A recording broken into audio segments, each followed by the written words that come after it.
Om Swastiastu. Terima kasih atas kesempatan yang diberikan kepada kami selaku kelompok 3. Hari ini kami akan membawakan materi mengenai asumsi programatik pendidikan dan analisis sistem pendidikan. Menurut Ki Hajar Dewantara, pendidikan adalah proses menuntun segala kekuatan, kodrat yang ada pada peserta didik agar mereka sebagai manusia dan anggota masyarakat dapat mencapai keselamatan dan kebahagiaan setinggi-tingginya. Sebelum melanjutkan presentasi kali ini, izinkan saya memperkenalkan diri terlebih dahulu. Nama saya Gede Doni Arcadana dari NIM 2113011050. Nah, adapun topik pembahasan pada presentasi kali ini yaitu pendidikan sebagai suatu sistem, yang dimana topik ini dapat dibagi lagi menjadi dua submateri. Materi yang pertama yaitu asumsi programatik pendidikan dan materi yang kedua analisis sistem pendidikan. Pada kesempatan kali ini, saya akan menjelaskan secara umum mengenai pendidikan sebagai suatu sistem.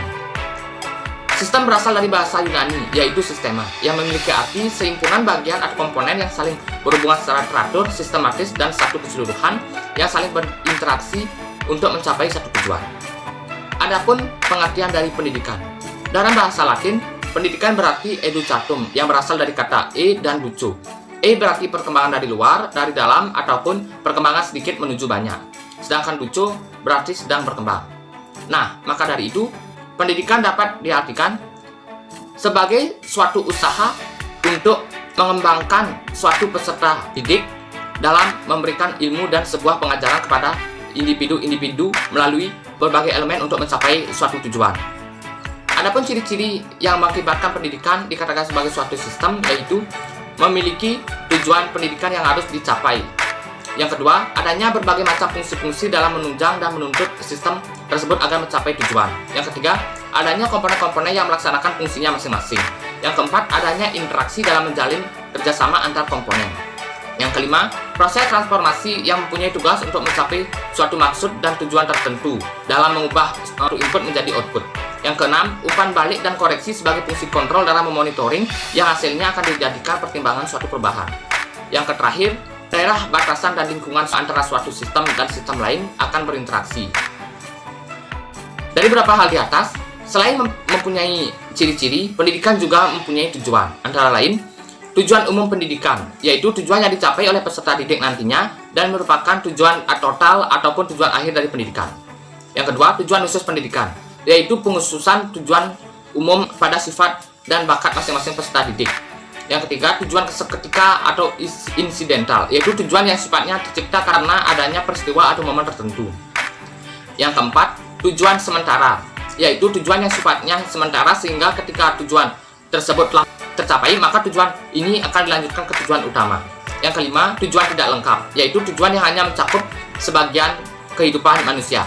Yang terakhir, yang keenam yaitu tujuan perantara atau intermediate, yaitu tujuan yang memiliki sifat yang sama dengan tujuan sementara, tetapi khusus menangani pelaksanaan teknis dari proses kegiatan belajar. Saya Nido Kemang Krisna Gianti dengan NIM 21130111021 akan menjelaskan materi mengenai asumsi programatik pendidikan dan sistem pendidikan. Programatik pendidikan hadir sebagai persiapan untuk perspektif berwawasan di masa yang akan datang. Asumsi programatik pendidikan merupakan asumsi-asumsi yang dijadikan pedoman dalam mengembangkan program pendidikan guru. Menurut Imron pada tahun 1995, asumsi programatik pendidikan guru tersebut diantaranya, guru adalah agen perubahan, berperan sebagai fasilitator yang memungkinkan terciptanya kondisi yang baik bagi subjek didik untuk belajar, bertanggung jawab atas terciptanya hasil belajar subjek didik, dituntut menjadi contoh bagi subjek didik, bertanggung jawab secara profesional dalam meningkatkan kemampuannya, dan menjunjung tinggi kode etik profesionalnya. Dampak yang bisa kita lihat di lapangan yakni ketika suatu sekolah memiliki parameter kualitas yang buruk, maka faktor terbesar yang akan menjadi sasarannya adalah kualitas guru itu sendiri yang akan dipertanyakan. Berikut adalah 5 asumsi programatik pendidikan. Terdiri dari 1. Pendidikan merupakan proses interaksi manusia yang ditandai oleh adanya keseimbangan antara kedaulatan subjek didik dan kewibawaan pendidikan. 2. Pendidikan merupakan usaha penyiapan subjek didik dalam menghadapi lingkungan hidup yang mengalami perubahan dinamis secara pesat. 3. Pendidikan berguna untuk meningkatkan kualitas kehidupan dan masyarakat. 4. Pendidikan berlangsung selama seumur hidup. Dan 5. Pendidikan merupakan kiat dalam mengimplementasikan prinsip-prinsip ilmu pengetahuan dan teknologi dalam pembentukan manusia secara utuh. Sistem pendidikan merupakan suatu strategi atau cara yang akan dipakai untuk melakukan proses belajar mengajar dengan tujuan agar para pelajar tersebut dapat secara aktif mengembangkan potensi dalam dirinya yang diperlukan untuk dirinya sendiri maupun masyarakat.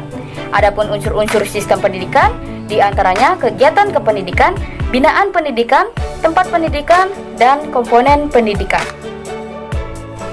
Berikut merupakan komponen sistem pendidikan yang terdiri dari 7 bagian, di antaranya: pertama, tujuan pendidikan; kedua, peserta didik; ketiga, pendidik; keempat, metode pendidikan; kelima, kurikulum pendidikan yang berfungsi untuk mencapai tujuan, mengatur strategi dan cara mengevaluasi program pembelajaran; yang keenam, tempat pendidikan; yang ketujuh, alat dan fasilitas pendidikan yang berfungsi sebagai perantara pada saat menyampaikan materi pendidikan kepada peserta didik.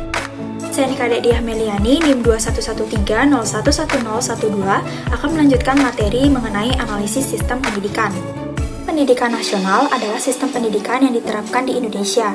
Dalam Undang-Undang Nomor 20 Tahun 2003, Pasal 1 Ayat 2 menjelaskan tentang pengertian dari pendidikan nasional, yaitu sebagai pendidikan yang berdasarkan pada Pancasila dan Undang-Undang Dasar Republik Indonesia tahun 1945 yang berakar pada nilai-nilai keagamaan, nilai kebudayaan nasional Indonesia, dan tanggap terhadap tuntutan perubahan zaman. Kemudian Pasal 1 Ayat 3 menjelaskan tentang pengertian dari sistem pendidikan nasional sebagai sistem yang berisi komponen-komponen pendidikan yang saling terkait dan bekerja sama secara terpadu untuk mencapai tujuan pendidikan nasional, yaitu mewujudkan manusia-manusia bermoral Pancasila. Untuk meningkatkan kualitas pendidikan, maka melalui Peraturan Pemerintah Nomor 19 Tahun 2005, pemerintah menetapkan 8 standar dalam sistem pendidikan nasional, yaitu standar isi, standar proses, kompetensi, pendidik dan tenaga kependidikan, standar sarana dan prasarana, standar pengelolaan, pembiayaan, dan juga standar penilaian pendidikan. Dalam Undang-Undang RI Nomor 2 Tahun 1989 juga disebutkan bahwa sistem pendidikan nasional terdiri dari beberapa hal.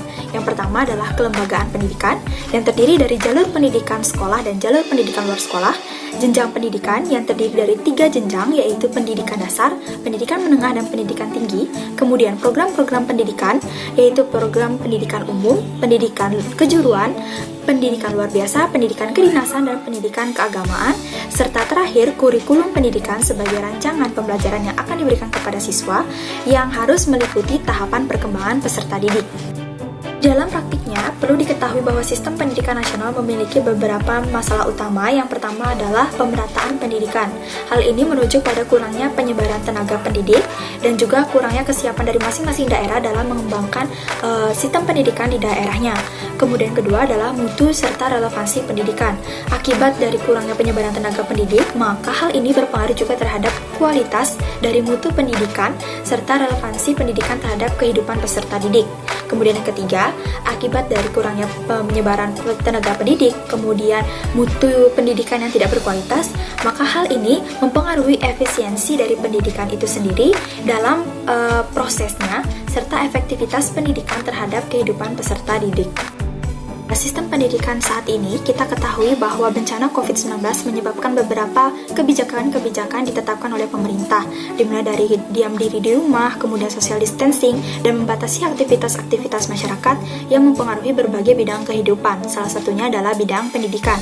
Hal itu membuat pemerintah akhirnya memutuskan untuk melaksanakan pendidikan jarak jauh sebagai salah satu solusi dalam mengatasi pembatasan kegiatan belajar mengajar di masa pandemi.